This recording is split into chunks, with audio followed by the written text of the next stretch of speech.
Hello everyone, this is Cody Lee of BlackCatBooks.org, author of Eye of the Dragon, Cruel and Beautiful, Rabbit Hole, and King Dio.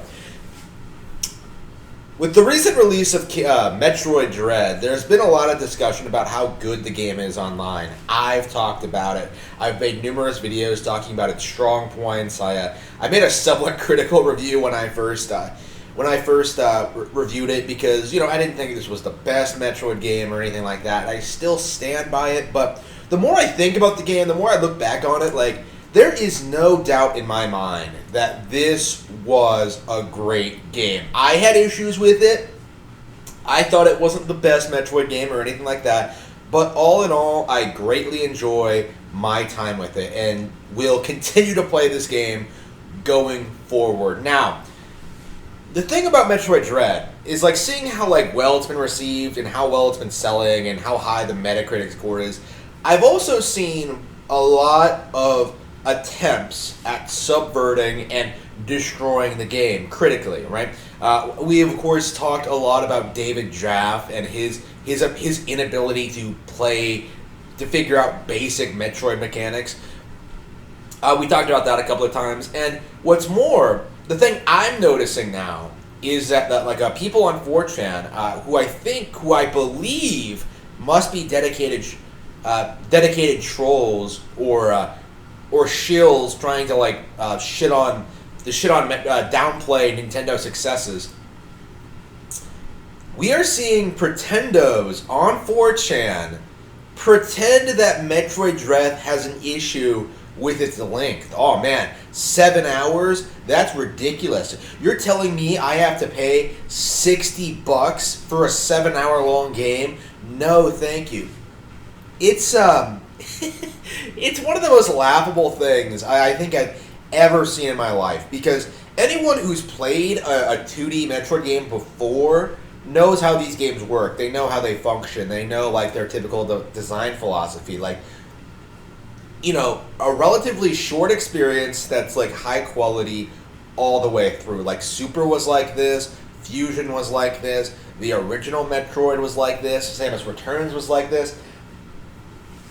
There's nothing unusual about Dread. In fact, I would say Dread is probably on the longer end of Metroid games. I was playing it a lot longer for my first run, a lot longer than I would have expected.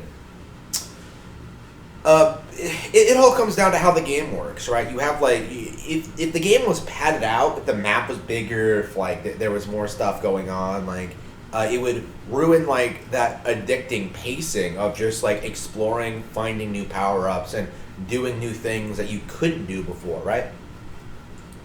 Making a Metroid game longer would severely impact the experience, right? And to see people try and use this as a means to attack the game, right? As a means to criticize it, these people are doing so in bad faith. No one expected Dread to be particularly long. No one even wanted that, I would say. You are just trying desperately,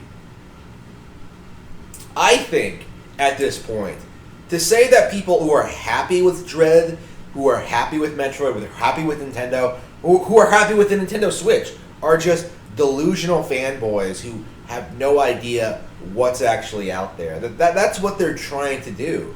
We've seen David Jaffe do this with his whole oh man, I'm having more fun with Kena, Bridge of Spirits, and Breath of the Wild. Metroid Dread can't compete with what was he even saying? I don't even remember what he said, but Metroid Dread can't compete with whatever PlayStation is putting out right now. The next state of play is going to stomp the shit out of the Nintendo Direct, and it's just it's impossible to take seriously, right? For a whole host of reasons, but the long and short of it is that it just isn't true. It just is not true.